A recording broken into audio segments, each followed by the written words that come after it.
One thing, I've never been to Romania before, and one thing I'm struck by is the American presence here. Oh, it's massive. Fully understand that. So there are 3 NATO bases here now. They're bustling because of the war in Ukraine. One's on the Black Sea, right below Crimea. So this is strategically important, this country, to NATO.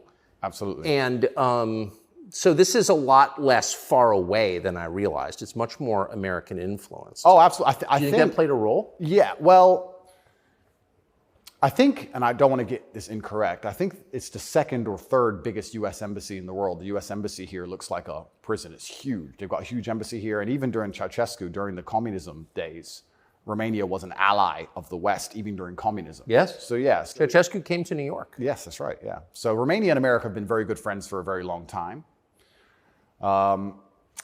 I have to be careful what I say, but it's certainly very interesting what's happened to me. The American embassy were not particularly helpful, let's put it that way. They weren't very interested in me being locked up without charge. They didn't seem very interested in getting me out. But you're an American citizen. Absolutely.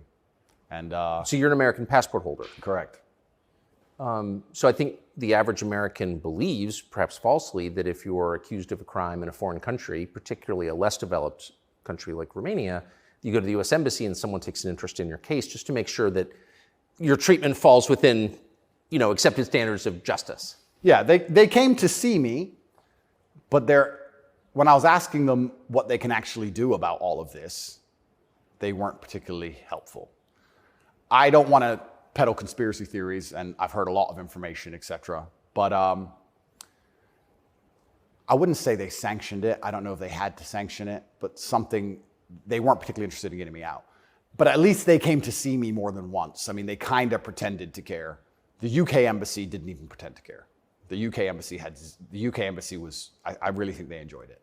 They didn't. And you're a British subject as well? Correct. And this is the kind of thing, and I want to say this here, that's kind of frustrating for me, because Romania is my home now for 7 years, but I'm half British, half American originally. And when something like this happens to you, you have this longing for home.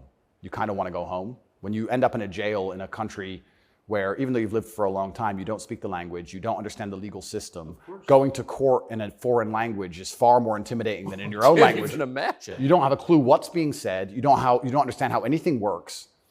And then you kind of have this longing for home, but I feel like my home countries hate me, and they hate me because of my message, which I believe to be a positive message. So you kind of have this strange feeling of homelessness, because it's like, well, if I go to the UK, I believe they're going to attack me the same. If I go to America, I believe they're going to attack me the same. So where do you go? It's kind of scary.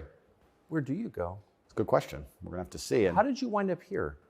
I moved to Romania. I came to visit a long time ago. Before anybody ever visited Romania, I came to visit, and I genuinely fell in love with the place. It truly is a fantastic country. I love nature, as an amazing nature. It's a very safe place. It has this reputation of being dangerous. It's not dangerous. It's very safe. The people are very good. The people are very conservative traditionally.